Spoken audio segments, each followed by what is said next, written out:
नमस्कार साथियों, जय हिंद जय भारत। स्वागत है आप सभी का ऑल एग्जाम प्लेस पे। मैं हूं रोहित खेरा।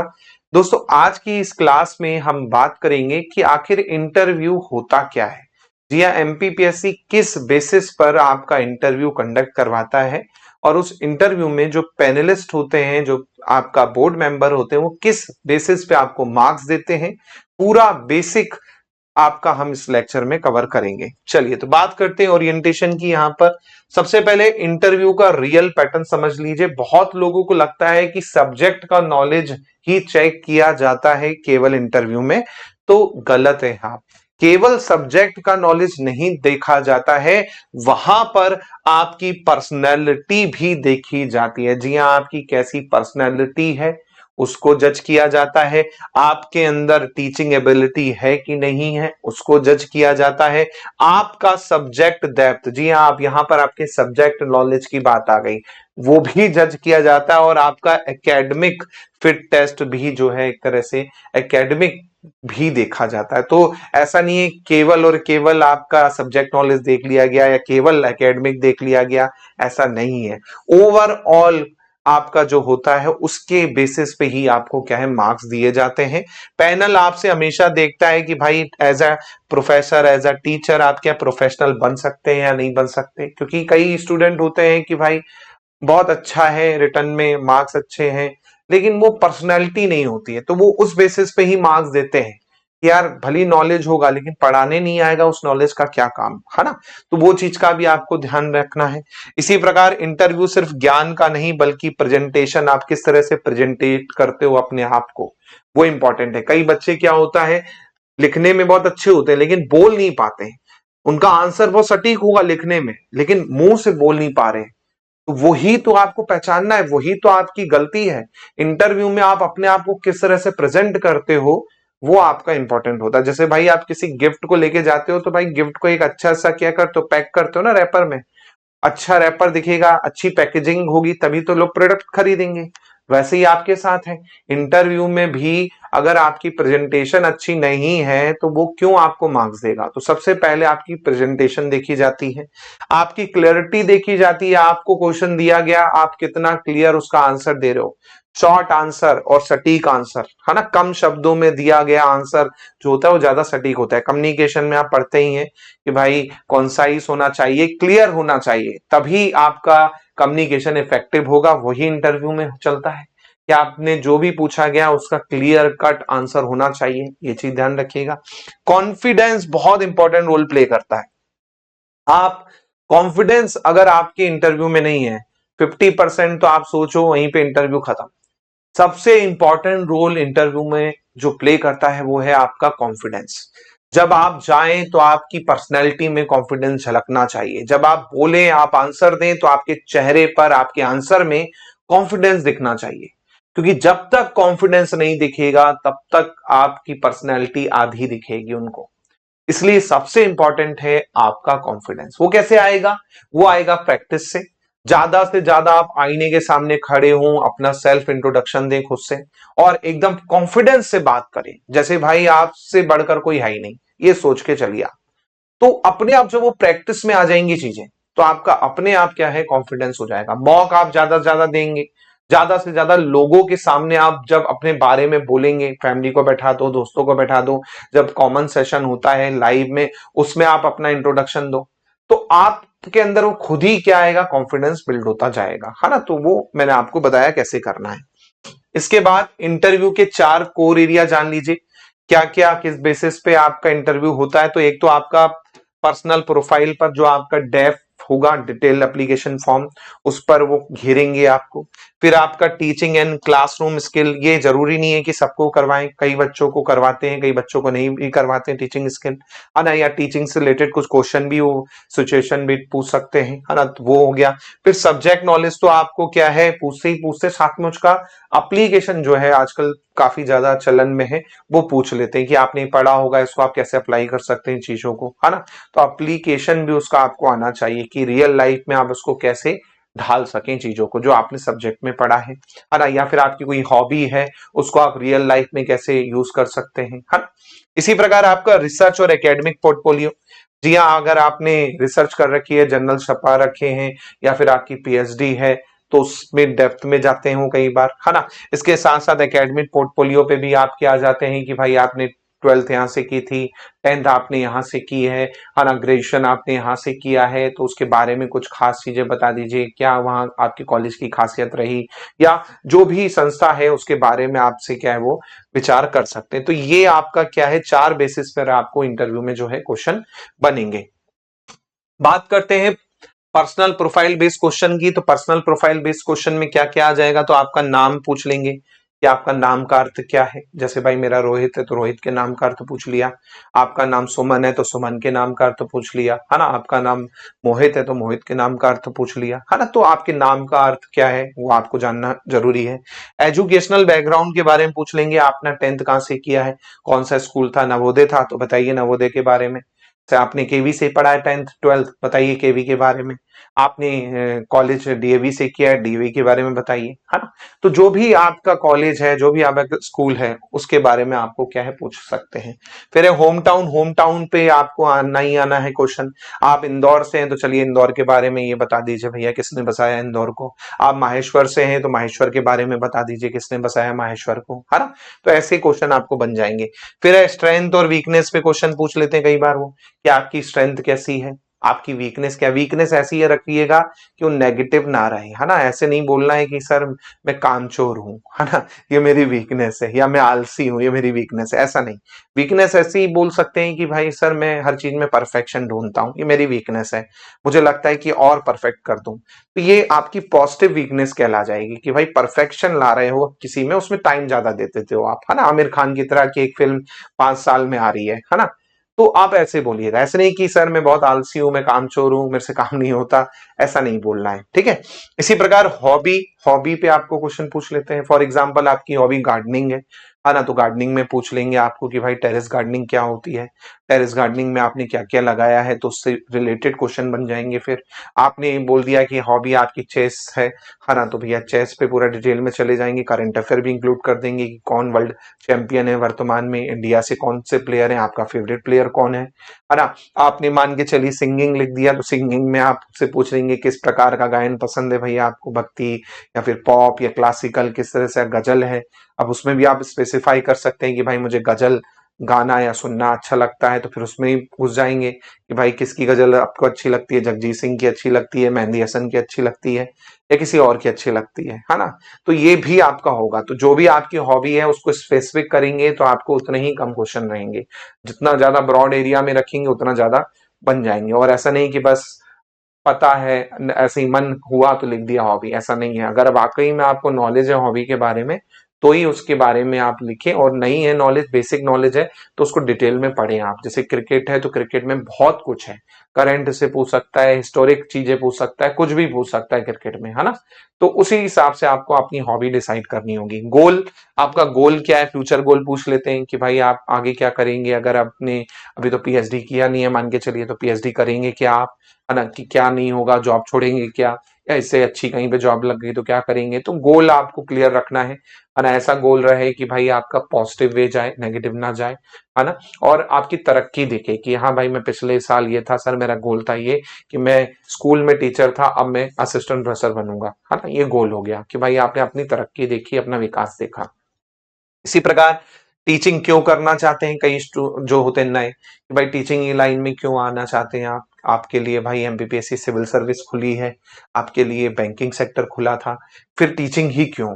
तो ये पर्सन टू पर्सन वेरी करता है इसका आंसर। जो भी आप क्या है अपने हिसाब से आपके प्रोफाइल में सुटेबल लगे वो बताइएगा, क्योंकि देखिए मैं बता दूंगा आपका आंसर तो फिर सभी बच्चे क्या करेंगे, वही कॉपी पेस्ट कर देंगे और फिर वही इंटरव्यू में जाके बोलेंगे, तो फिर ऐसा लगेगा रटा रटाया है। तो कुछ चीजें जो है आपको खुद से प्रिपेयर करेंगी कि भाई टीचिंग में क्यों आना चाहते हैं, ये आपको लिखना पड़ेगा, है ना।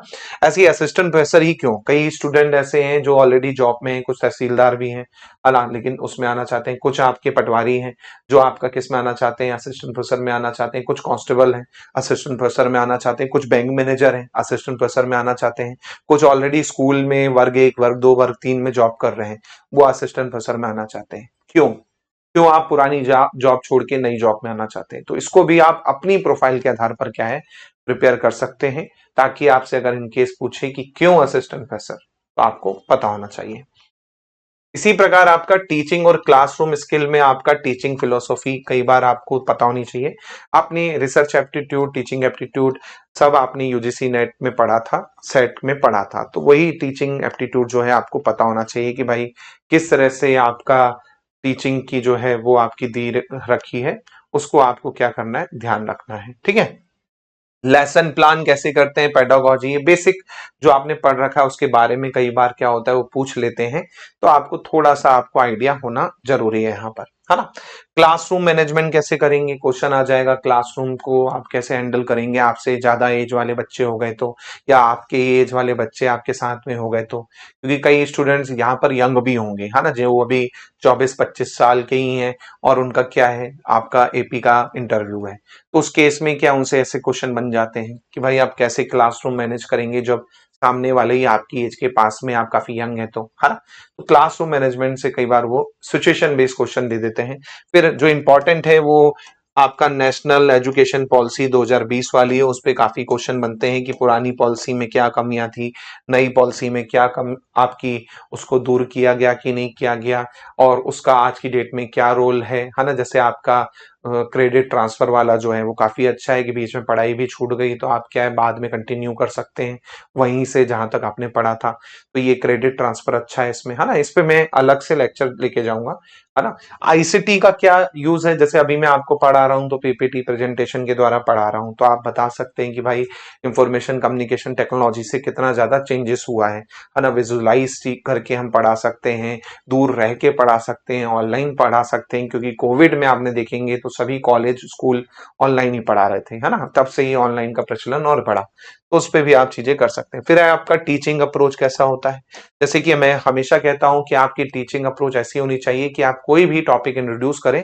उसको रियल लाइफ से कनेक्ट करके पढ़ाएं, है ना। फॉर एग्जाम्पल अगर आपको मेरे को कोई फिजिक्स का टॉपिक पढ़ाना है, ग्रेविटी पढ़ाना है, चलिए एग्जाम्पल के तौर पे, है ना, तो ग्रेविटी पढ़ाना है तो मैं ऐसे डायरेक्ट पढ़ाना नहीं चलूंगा कि ग्रेविटी क्या होता है, मैं सिंपल बोलूंगा कि क्या आपने देखा है आम के पेड़ से आम को गिरते हुए, क्या आपने देखा है किसी चीज को ऊपर फेंको वो नीचे आती है ना।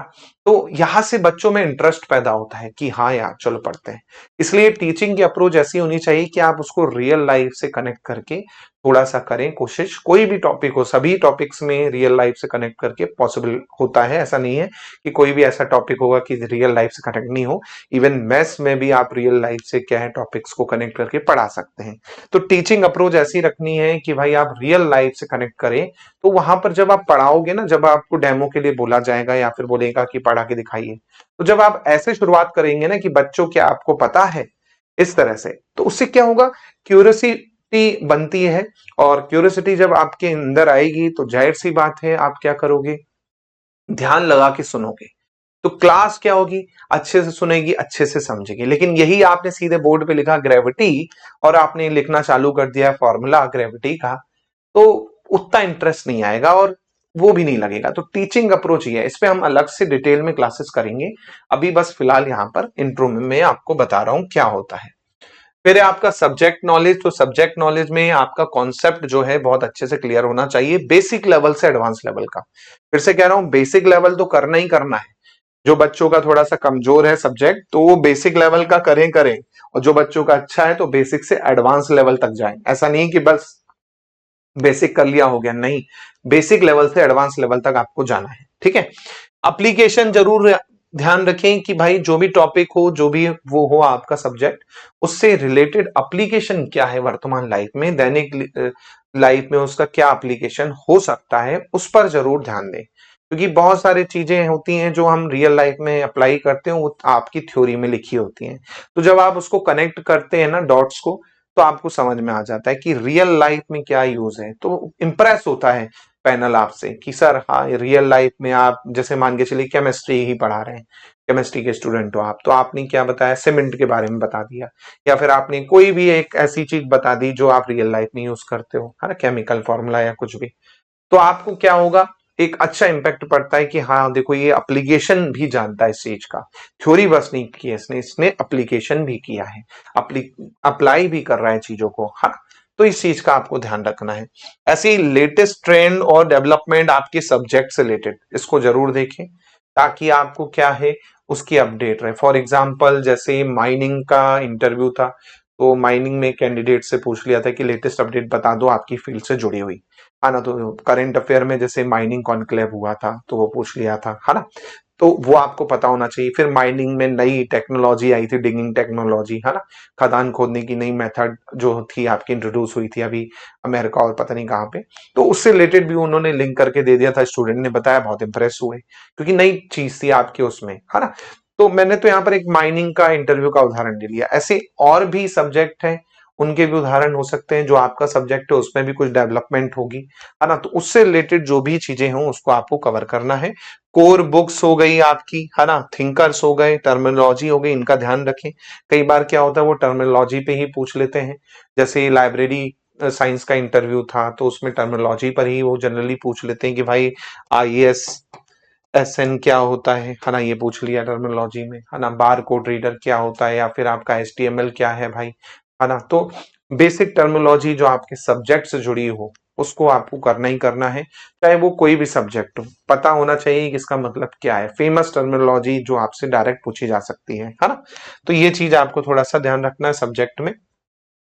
इसके बाद आपका रिसर्च और एकेडमिक पोर्टफोलियो की बात करते हैं, तो भाई अगर आपने पीएचडी कर रखी है या पीएचडी आपने डाल रखा है, तो आपका जो टॉपिक है, जिस टॉपिक पे पीएचडी आप कर रहे हो, उसका नॉलेज आपको अच्छे से होना चाहिए। जो भी टॉपिक आपने चूज किया है उसके बारे में आपको एक ब्रीफ पता होना चाहिए कि मुझे क्या बोलना है उस टॉपिक के बारे में, कि भाई मैं टॉपिक क्यों चूज किया, क्या इसका कारण था, है ना, ये टॉपिक में क्या है, पूरा संक्षिप्त में आपको पता होना चाहिए। तो भाई जो पीएचडी स्टूडेंट हैं या जो पीएचडी परसुइंग है उनको ध्यान रखना है चीज का।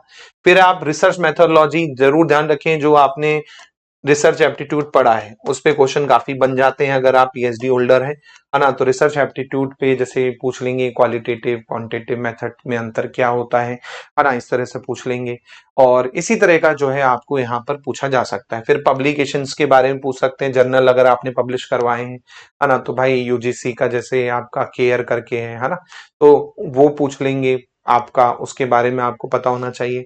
ऐसे ही फ्यूचर रिसर्च प्लान क्या होगा, अगर ऑलरेडी आप जेआरएफ में हैं, मान के चलिए कई स्टूडेंट होते हैं, कई स्टूडेंट आपके क्या होते हैं कि भाई फ्यूचर में जाना चाहते हैं रिसर्च फील्ड में, तो उनके लिए भी क्या है थोड़ा सा आपको तैयार रखना है कि हाँ सर मैं जाना चाहता हूँ, या वर्तमान में मैंने ये रिसर्च कर रखी है, तो उसके बारे में आपको क्या है पता होना चाहिए।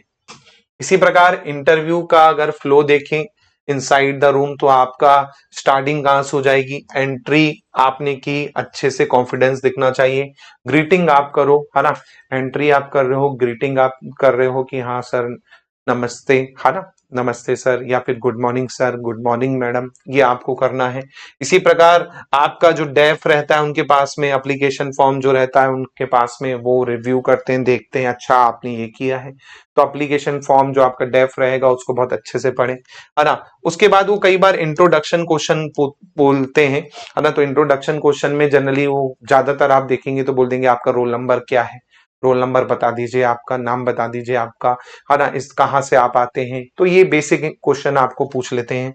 फिर आपका क्या है सब्जेक्ट क्वेश्चन पे आ जाएंगे वो, है ना, सब्जेक्ट क्वेश्चन आपको सब्जेक्ट से रिलेटेड पूछेंगे। फिर आपको टीचिंग सिचुएशन क्वेश्चन दे देंगे कि आपको ये टॉपिक पढ़ाना है, कैसे आप पढ़ा पाएंगे, है ना। इसी प्रकार आपका क्या है रिसर्च, आपका नेशनल एजुकेशन पॉलिसी, इसके अलावा आपका इंडियन जो ज्ञान आपका दर्शन है उस पे भी आजकल देखेंगे तो काफी पूछा जा रहा है, ठीक है। उसके बाद क्लोजिंग क्वेश्चन पूछेंगे, लास्ट क्वेश्चन, ठीक है, ये लास्ट क्वेश्चन है आपका और आपको हम जा सकते हैं इसके बाद, है ना, इस तरह से। और आपका फिर आप जब उठे, है ना, खड़े हों, है ना, तो सबको धन्यवाद करें कि thank you sir, thank you ma'am, thank you ma'am, इस तरह से करेंगे। उसके बाद आपको क्या है वो करना है। तो एक तरह से पूरा फ्लो है आपका इंटरव्यू का, एंट्रेंस से लेके एग्जिट तक, जो आपके साथ वहां पर होने वाला है। तो इसको कैसे डील करना है आगे आने वाली क्लासेस में अपन कवर करेंगे, ठीक है। पैनल का हिडन मार्किंग क्राइटेरिया क्या रहता है? तो पैनल एक तो देखो कम्युनिकेशन स्किल आपका देखता है, बहुत इंपॉर्टेंट। अगर आप बड़बड़ा रहे हैं, धीरे बोल रहे हैं, तेज बोल रहे हैं, सही नहीं बोल रहे, क्लियर नहीं बोल रहे हैं, तो बहुत इफेक्ट पड़ेगा। तो भाई कम्युनिकेशन स्किल बहुत मैटर करता है। उस पर हम अलग से चर्चा करेंगे आगे वाली क्लासेस में कि कम्युनिकेशन कैसे अच्छा करें। कॉन्फिडेंस और बॉडी लैंग्वेज की बात करते हैं। कॉन्फिडेंस और बॉडी लैंग्वेज बहुत इंपॉर्टेंट है, क्योंकि अगर आप कॉन्फिडेंट नहीं दिखे तो मार्क्स वहीं पर चले जाते हैं। बॉडी लैंग्वेज आपने क्या है, आप बैठे हैं, हाथ ऐसे कर लिया है ना, हाथ ऊपर नीचे कर रहे हैं, ये नहीं चलेगा, है ना। तो उसका आपको मैं आगे बताऊंगा बॉडी लैंग्वेज को डिटेल में, बट ये चीज आपको इंट्रो के रूप में पता होना चाहिए, है ना। ऐसे ही आपका कॉन्सेप्ट क्लियर होना चाहिए। आपसे अगर पूछा गया है कि भाई डिफाइन दिस थिंग, तो आप उसको डिफाइन करें। ऐसा ना हो कि आप कुछ और ही बता रहे हैं, जो आंसर था वो बता ही नहीं रहे। घुमाना नहीं है, पैनल वाले बहुत होशियार हैं, है ना। जो आपके मेंबर होंगे, पैनल बोर्ड मेंबर होंगे, बहुत होशियार हैं, है ना। आपको आप सोचोगे कि मैं कुछ और बता दूंगा, तो ऐसा नहीं चलेगा। ये कॉलेज का वाइवा नहीं है कि भैया कुछ भी घुमा फिरा के चक्री चला दी, नहीं। जो आपको आता है एग्जैक्ट वही आपको बोलना है, ठीक है। टीचिंग माइंडसेट आपका क्लियर होना चाहिए। अगर आपसे टीचिंग करवाई जाए तो ऐसा नहीं कि सर मैं आज पढ़ के नहीं आया, सर मुझे ये टॉपिक नहीं आता, सर, ये नहीं होना चाहिए। पहले से आपके माइंड में होना चाहिए 4-5 टॉपिक आपको खुद से प्रिपेयर करके रखने हैं कि मुझे ये टॉपिक पढ़ाना है एग्जाम में, है ना। ये टॉपिक मेरा अच्छा है, स्ट्रांग है, मैं ये अच्छे से पढ़ा दूंगा। जनरली आपका ही टॉपिक होता है, बहुत रेयर केस में वो बोलते हैं कि ये टॉपिक पढ़ा दो, लेकिन आपका ही टॉपिक रहेगा मोस्टली केस में। तो आपका टॉपिक प्रिपेयर हो, वेल प्रिपेयर, कि भैया कैसे पढ़ाना है। उसके लिए आगे हम क्लासेस देखेंगे कि टीचिंग कैसे की जाती है, किस तरह से आप टीचिंग करते हो। प्रोफेशनल बिहेवियर बहुत इंपॉर्टेंट है। इंटरव्यूअर से आपने क्या किया, पैनल से आपने क्या कर लिया, बहस कर ली, तो आपका इंटरव्यू वहीं तहस नहस हो जाएगा, याद रखिएगा। पैनल से बिल्कुल भी बदतमीजी नहीं चलेगी। बदतमीजी का मतलब ये होता है कई बार उनके ईगो को भी ठेस पहुंच गई, तो पैनल आपका इंटरव्यू वहीं पर खत्म कर देता है और मार्क्स भी वैसे ही देता है। और हुआ भी है, 2022 में काफी ऐसे कैंडिडेट थे जो बहुत अच्छे थे, लेकिन उन्होंने क्या किया, थोड़ा सा ईगो दिखा दिया कि नहीं सर मेरा तो करेक्ट है सर, इस तरह से। अब पैनल पैनल है भैया, भले ही आप करेक्ट हो, लेकिन पैनल को ये बात अच्छी नहीं लगती। वहां पर आपको विनम्र रहना पड़ेगा, है ना, झुक के रहना पड़ेगा। वो आपने मीम देखा होगा ना, झुक के रहना पड़ेगा मेरे आगे, वैसे ही वहां पर आपको झुक के रहना पड़ेगा। भले ही आप सही हो, सामने वाले ने बोल दिया कि भैया ठीक है, तो भैया ठीक है, ठीक है सर मैं रिकॉल नहीं कर पा रही सर, सॉरी सर। ये आपके क्या होना चाहिए, तरीका होना चाहिए कि सर सॉरी सर मैं अभी रिकॉल नहीं कर पा रही। ऐसे नहीं सर, मेरे हिसाब से तो सर यही सही है, सर मेरे हिसाब से तो यही होगा, नहीं सर यही होना चाहिए सर, है ना। तो ये नहीं होना चाहिए। अड़ीबाजी वाला काम क्या है आपका, आपका इंटरव्यू तहस नहस कर सकता है, और किया है। तो इस चीज का आप ध्यान रखें। आपका जो प्रोफेशनल बिहेवियर हो वो आपका क्या रहना चाहिए, पोलाइट रहना चाहिए। गाय की तरह आप जाओगे वहां पर। गाय के होता है ना, एक रिश्ते घर वाले आपको घर पे क्या रिश्ते वाले देखने आते हैं, तो माँ क्या बोलती है, मेरी बेटी तो एकदम गाय है ना, सर तक नहीं उठाती है। तो वैसे ही आपका वहां पे सर उठा होना चाहिए, लेकिन बाकी चीजें नहीं होनी चाहिए, है ना। ऐसी ऑथेंटिसिटी आपकी जरूरी है, ऑथेंटिक लगे, ऐसा नहीं कि फेक लगे, मन में कुछ और है और वो है, वो नहीं। जो नेचुरल पर्सनैलिटी है वही रहे।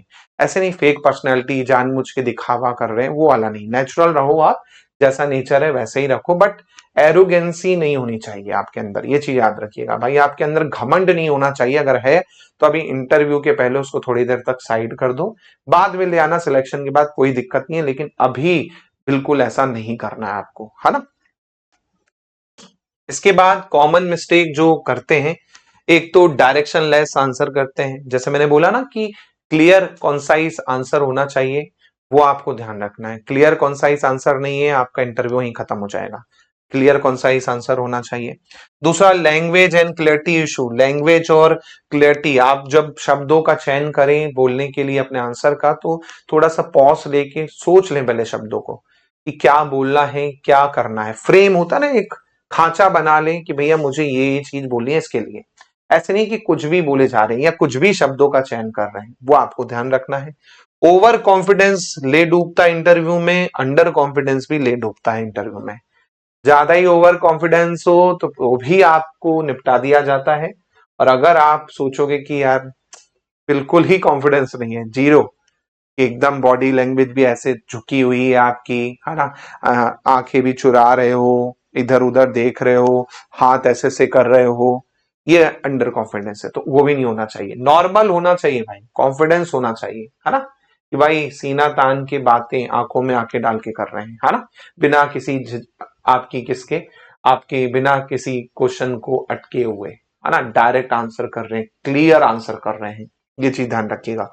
वीक सब्जेक्ट अगर आपका है तो भी दिक्कत जाएगी, माने आपने सब्जेक्ट नहीं भी पढ़ा है तो उसके मार्क्स तो कट ही जाएंगे, क्योंकि आप सब्जेक्ट का अगर आंसर नहीं दे पा रहे, बाकी का आंसर दे पा रहे हैं तो उसपे तो चलो मिल जाएगा, लेकिन सब्जेक्ट आपका अगर कमजोर है तो उस केस में भी आपके मार्क्स कटने हैं, तो सब्जेक्ट को स्ट्रॉन्ग करना पड़ेगा आपको।